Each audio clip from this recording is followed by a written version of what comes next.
Fala, rapaziada! Carlos Berbert na área, novamente aqui no canal MCV Play, para um momento muito importante aqui no canal, já que é uma estreia de um outro quadro, no caso, o pré-jogo aqui do MCV Play. Hoje eu estou recebendo o meu amigo, o Jean Nascimento, né? Eu que já conheço ele há pelo menos uns 3 anos aí, ele que na verdade é natural de Alagoas, mas hoje mora em Santos, né, em São Paulo mais especificamente, mas sempre está ali em Santos também. Ele que atualmente cobre o peixe, né, pelo De Olho no Peixe, que é um dos principais projetos, né, produtores de conteúdos aí do Alvinegro Praiano. Então, Jean, cara, seja muito bem-vindo agora. Você já participou em outros projetos comigo, então seja muito bem-vindo. Queria que você falasse um pouco aí, já para iniciar, o que você tem de introdução sobre o momento do Santos, né? E a expectativa também,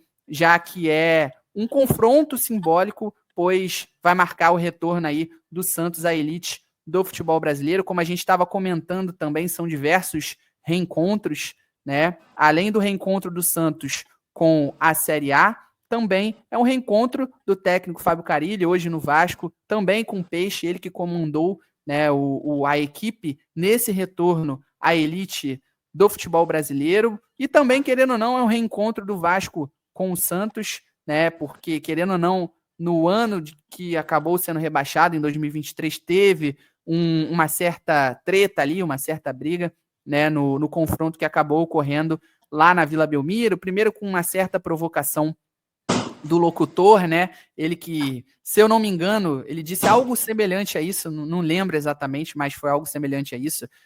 Tipo, o clube grande que mais foi rebaixado, mais disputou a Série B, depois o Soteldo também, ele acabou fazendo uma provocação, o Peixe venceu aquela partida, ele pisou em cima da bola na frente ali do Sebastião Ferreira, ex-atacante do Vasco também, paraguaio, nem tá mais no Vasco. O Soteldo acabou saindo por empréstimo, né, para o Grêmio, e depois retornou nessa temporada. Ele, no caso, no ano que acabou o Santos caindo, ele não acabou sendo bastante criticado, né? Uma das principais peças ali que a torcida ficou reclamando. Mas queria saber de você, cara, um pouco da expectativa do Santos para esse retorno à Série A, também desses reencontros. O reencontro do Vasco com o Soteldo não vai acabar acontecendo, né? Porque ele está fora, mas além da expectativa dessa partida, desse reencontro com o Vasco, também o reencontro com o Fábio Carille e essa reestreia na Série A. Fala, Berbert, um grande abraço. A expectativa do torcedor santista é a melhor possível. Hoje é um dia que vai entrar para a história do Santos, marca o retorno do Santos à elite do futebol brasileiro, depois daquela tragédia que aconteceu em 2023 e a temporada 24 na Série B. Então, é um dia diferente. Hoje é um domingo diferente, é um 30 de março diferente para o torcedor santista, porque marca essa volta para a elite nacional e ainda mais com o Neymar no elenco. Ele não joga hoje por lesão, mas esse ano marca o retorno do Neymar ao futebol brasileiro, ao clube que o revelou, é um menino da Vila. Então, por todo esse combo, o torcedor santista ele está motivado, está animado para que o Santos faça uma boa Série A e alcance bons feitos, Libertadores, no mínimo uma Sul-Americana, é o que o torcedor santista espera. E também hoje é uma tarde e noite que marca um reencontro do Carille com o Santos, do Santos com o Carille, que foi o treinador responsável por levar o Santos de volta à Série A do futebol brasileiro, sendo campeão e consequentemente garantindo o acesso à Série A. Então, o Carille, que saiu bastante criticado, saiu por baixo, saiu pela porta dos fundos do Santos, por tudo que envolveu, as más atuações, a novela de vai não vai para o Corinthians, e ele a omissão do treinador em falar sobre o tema, falar sobre o assunto. Então, são dois fatos que marcam a passagem negativa do Carille pelo futebol do Santos. E hoje é um reencontro em São Januário. Hoje o Santos se reencontra com a Série A e também com o treinador que o levou para essa competição. É um jogo que vai ter tem muitas nuances e não tenho dúvidas que vai ser um jogaço. E pelo time que o Vasco tem, pelo Santos, mas como eu falei, o torcedor santista está empolgado por conhecer o trabalho do treinador vascaíno. Então, é isso. O Santos também hoje não conta com o Soteldo, que está por precaução, prevenção do departamento médico, já que ele atuou muito, a minutagem dele na seleção venezuelana foi alta. Então, o DM Santista optou por não colocá-lo no campo hoje. O Neymar também está fora por lesão. Então, daquele ataque Santista, só Tiquinho Soares e Guilherme estarão em campo hoje. Então, assim, vai ser um duelo muito... Um duelo cheio de... Podem ter surpresas, mas que o torcedor santista, de fato, está esperançoso. Perfeito, é isso aí. E queria saber de você, né? Você falou um pouco, queria que você complementasse, né? O que levou, né, a essa relação, podemos dizer assim, cheia de rusgas, né? Essa saída pela porta dos fundos do Santos com o Carille, né? Porque assim, ele acabou chegando no Vasco também sem uma grande aceitação da torcida, né? Porque, no caso, naquele momento de especulação, quando ainda estava se buscando um treinador, foram outros nomes levantados, né? Luiz Castro, o próprio Pedro Caixinha, o Vasco tentou, Renato Gaúcho também. Então ele foi pelo menos a quarta opção do Vasco aí. Então surpreendeu negativamente, recebeu uma alta rejeição, podemos dizer assim. E o trabalho dele até o momento não teve tanta evolução, cara. Porque assim, eu sempre digo isso, né?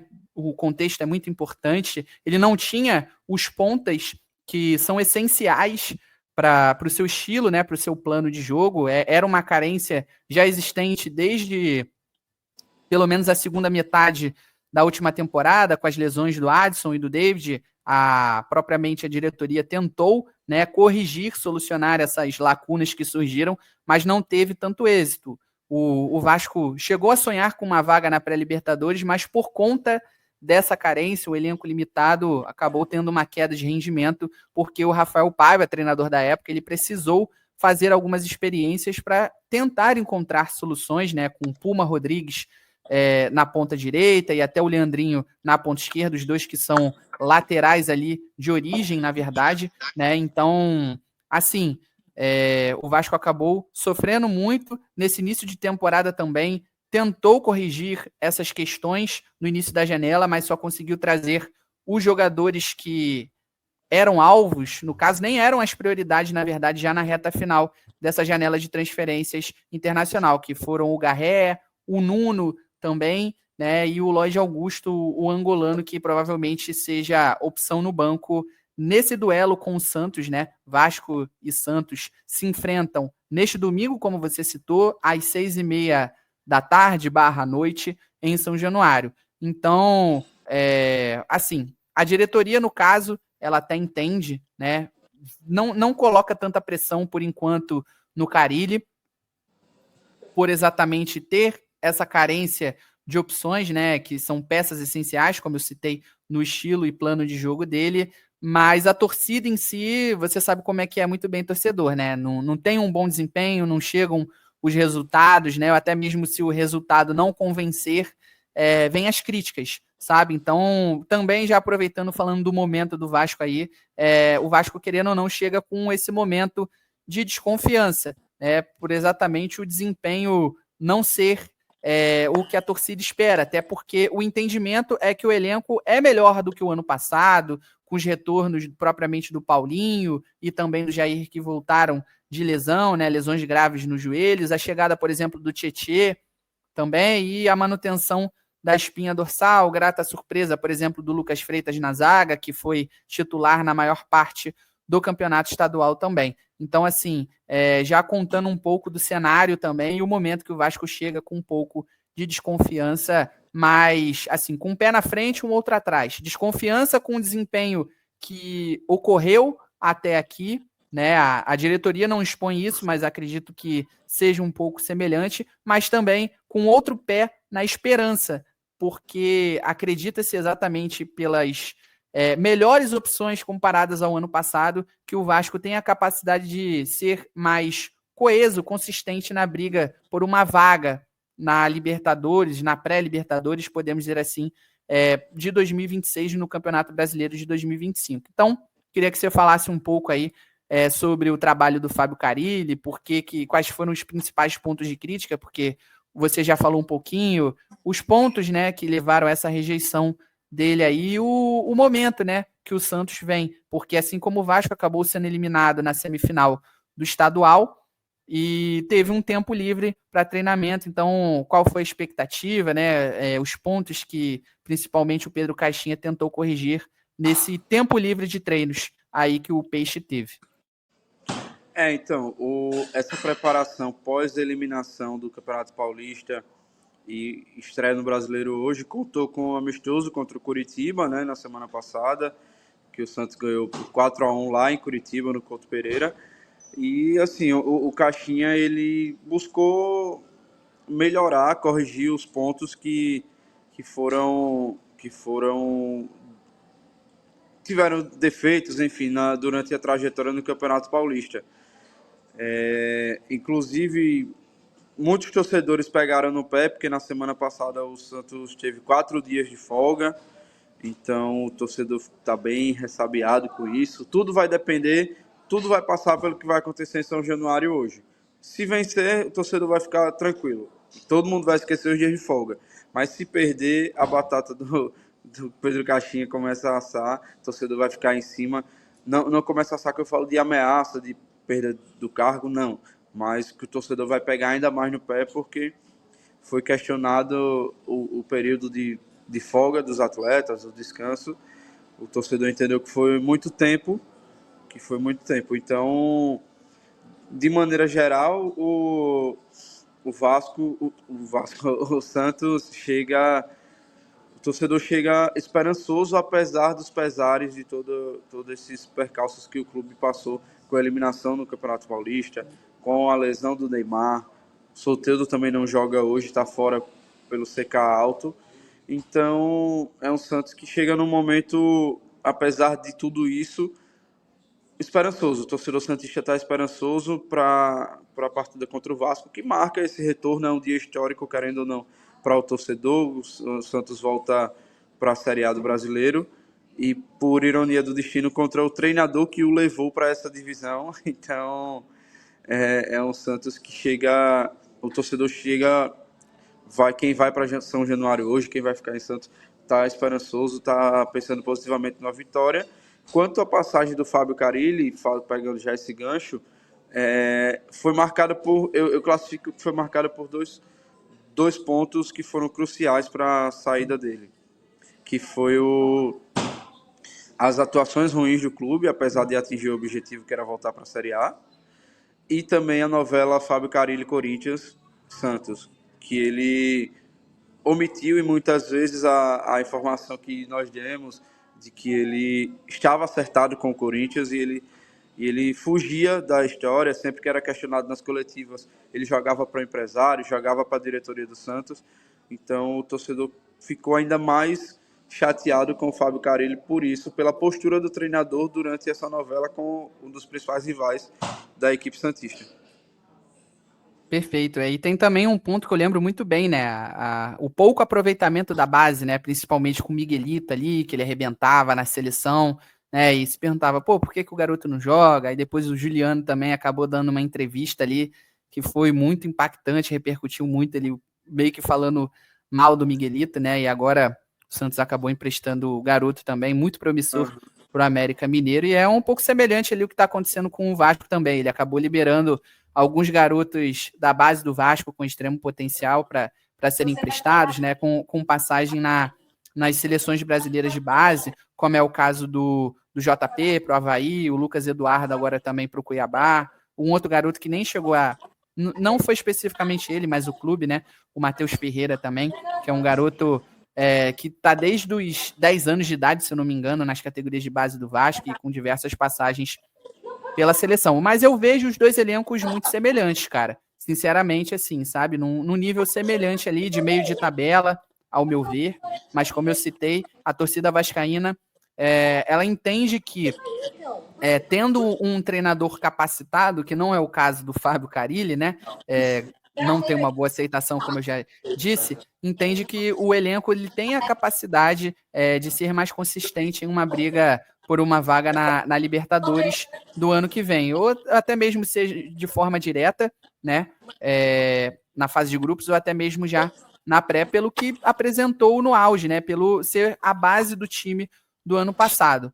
Mas, enfim, falar um pouco dos destaques da equipe, das equipes, na verdade, né? O Verratti pelo lado do Vasco e também o Guilherme pelo lado do Santos. O Verratti disputou aquela partida em si que nós comentamos que teve um entreveiro, né? Lá na Vila Belmiro em 2023, que teve um entreveiro entre o Soteldo e propriamente o Sebastião Ferreira. No caso, naquele momento, o Verratti ele já tinha assumido a titularidade há pouco tempo, já que ele, na verdade, chegou para ser uma opção ao Sebastião. O Sebastião que era para ser o centroavante titular, mas ele não conseguiu corresponder, né, às expectativas, e aí depois o Verratti acabou assumindo esse posto de titular e vem caminhando aí, depende da expectativa, né, do ponto de vista, na verdade, de cada um, se é passos largos ou passos rápidos, a ser um jogador ali icônico, né, para o Vasco da Gama. Ele já tem a identificação, querendo ou não,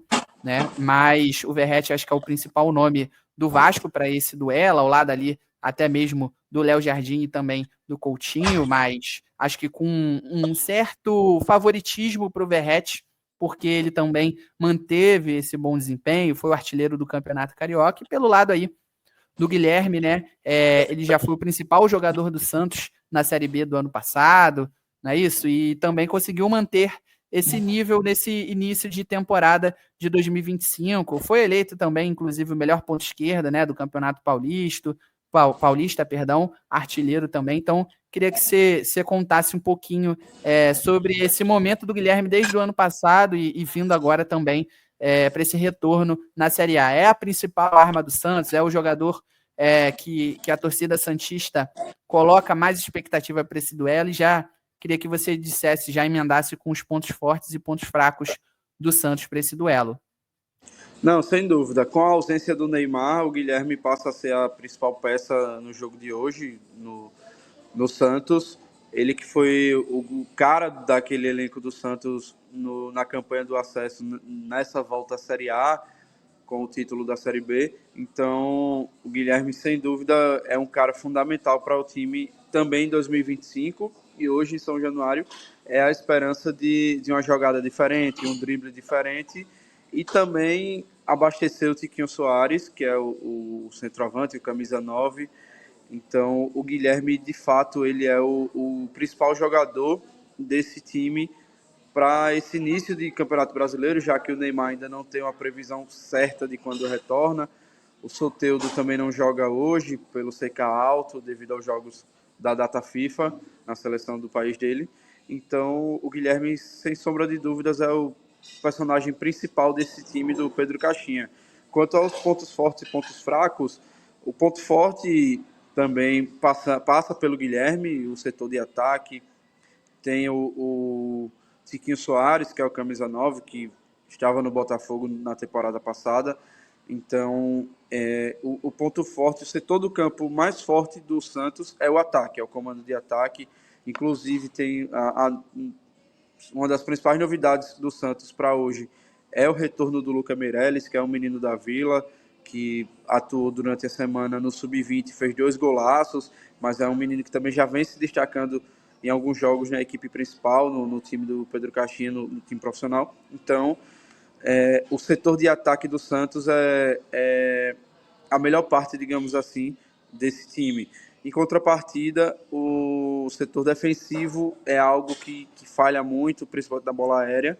Então, acaba que é a parte que mais ameaça o Santos, que são essa zaga, apesar da experiência do Gil, do zagueiro Gil, apesar da qualidade do Zé Ivaldo, JP Sherman, Gabriel Brazão, que para mim é um dos melhores goleiros do país.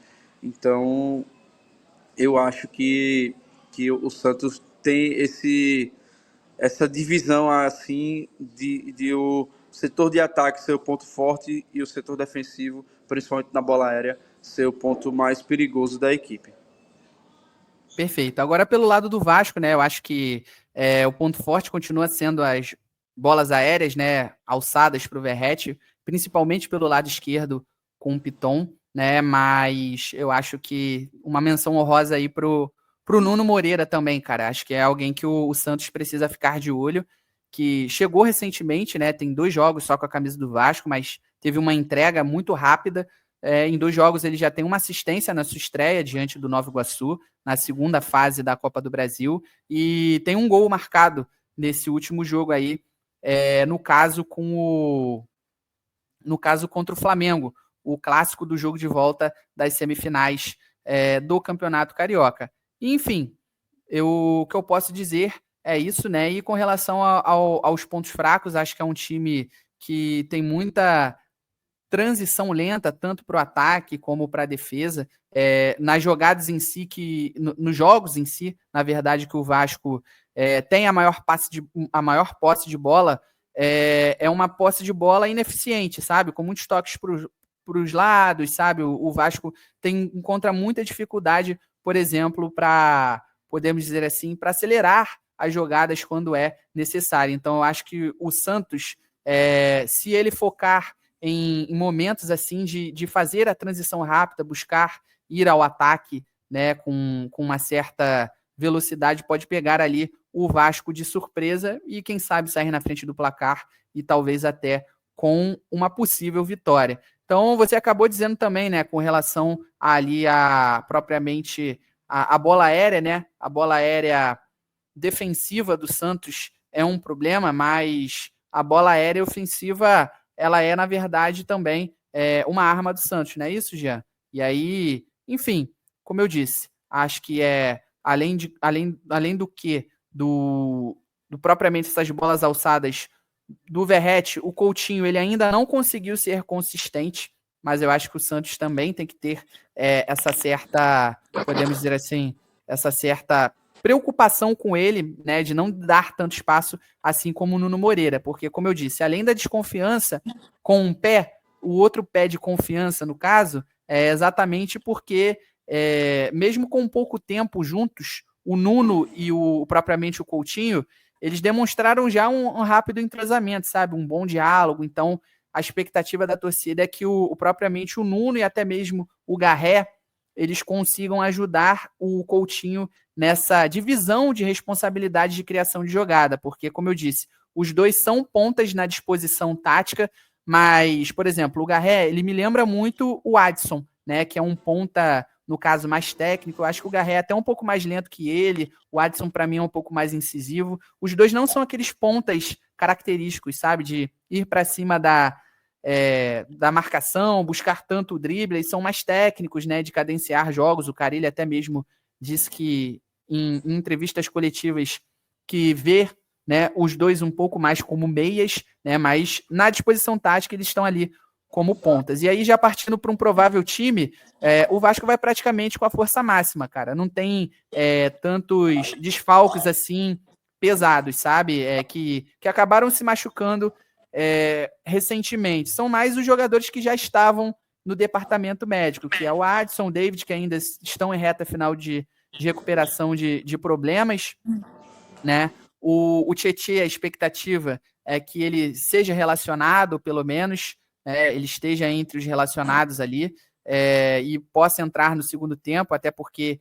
ele, por conta de uma lesão também no joelho, não grave, ele já está ali, já estava naquela fase de transição, né, de recuperar o condicionamento físico, mas, por exemplo, além deles também, além do Adson e do David, o próprio Estrela, né, que é um garoto da base que acabou sofrendo uma lesão ainda na temporada passada e ainda não retornou. Então, um provável time do Vasco para enfrentar o Santos é Léo Jardim no gol, e aí o Paulo Henrique na lateral direita, o João Vitor na zaga, formando, né, essa dupla com o Maurício Lemos. Ele provavelmente assuma a titularidade como se esperava. Ele foi contratado para ser o titular da posição, né, acabou chegando com uma certa deficiência física, porque ele teve problemas, né, consecutivas de lesões lá no Atlético Mineiro, e aí com a lesão também do Lucas Oliveira durante o Carioca, o Lucas Freitas, ele assumiu a posição ali e correspondeu muito bem, como eu disse, uma grata surpresa. E na lateral esquerda, o Lucas Piton. E aí no meio de campo, Hugo Moura, Paulinho e o Coutinho um pouco mais centralizado. Nas pontas, o Garré na ponta direita e o Nuno na ponta esquerda. E centralizado, o Verratti. Aí queria saber de você, né? Além do Neymar e do Soteldo, tem alguma peça importante, podemos dizer assim, do Santos que está fora? Seja titular ou até mesmo aquele jogador que normalmente é bastante utilizado, que a gente chama, né, de 12º jogador? Não, as principais ausências de fato é o Neymar e o Soteldo, são os dois jogadores que não vão a campo hoje, sequer viajaram, o Neymar pelo edema, a lesão que ele tem, e o Soteldo por prevenção devido ao desgaste com a seleção venezuelana na data FIFA. Então essas são as duas principais ausências, mas em contrapartida o Lucas Meirelles, que é um jogador da base, o menino da Vila, que se destacou no meio de semana jogando pela equipe sub-20 do Santos, fazendo 2 golaços e também já vem tendo boas atuações no profissional, retorna às viagens, volta a ser relacionado, digamos assim. Então, eu acho que são esses os principais pontos do Santos. Um provável Santos para hoje é Gabriel Brazão, JP Sherman, Gil, Zé Ivaldo e Escobar, Schmidt, Gabriel Bontempo e Barreal, Roleiser, Guilherme e Tiquinho Soares. Então, esse é um provável Santos que vai enfrentar o Vasco e reencontrar Fábio Carille no dia de hoje. Perfeito. Então, para a gente encerrar aqui, queria saber de você qual a sua expectativa para esse jogo e um palpite aí para esse confronto entre Vasco e Santos na primeira rodada. Então, a expectativa está lá no alto, assim como todo torcedor santista, a expectativa para hoje é grande, por tudo que envolve enfrentar o Fábio Carille, que o torcedor entende como funciona o trabalho dele, também tudo isso do retorno à Série A, de ser uma data, um dia diferente para a história do Santos, que é retornar à Série A, um lugar que nunca deveria ter saído, e também, enfim, como eu falei, tem várias nuances, vários pontos que hoje fazem desse dia ser um dia diferente. E para a gente fechar, 2-0 Santos hoje, Guilherme e Tiquinho Soares. Eu acho que vai ser 2-1. Acho que a torcida, como sempre, vai estar lá, né? Como eu disse, um pouco receosa, assim, com o trabalho até aqui do Carille, né? Entendendo que o time poderia estar jogando um pouco mais do que realmente vem desempenhando, mesmo com a ausência dos pontas, né? Mas eu acho que a torcida do Vasco vai fazer a diferença hoje lá em São Januário, como sempre. Não esgotou os ingressos, como é de praxe no primeiro dia, acabou se estendendo um pouco, isso acabou ocorrendo na sexta-feira de manhã. Então acho que vai ser 2-1, porque do outro lado vai ter o Tassiano. O Tassiano adora fazer gol no Vasco, então acho que vai ser 2-1 Vasco hoje. Mas enfim, é isso, cara, é isso. Então é isso, rapaziada, muito obrigado a quem assistiu até o fim, e não esqueçam de deixar o like aqui no vídeo, se inscreverem no canal, ativarem o sininho. Então é isso, e é claro, o sininho ativado ajuda a vocês serem notificados de vídeo novo postado, live quando começar, e como vocês muito bem sabem, quando tem alguma atualização, algo importante no noticiário vascaíno, e até mesmo uma apuração nossa, nós trazemos sempre aqui para vocês, para deixá-los sempre por dentro do que acontece no Vasco da Gama. Beleza? Então é isso, rapaziada. Tamo junto e até a próxima. Valeu!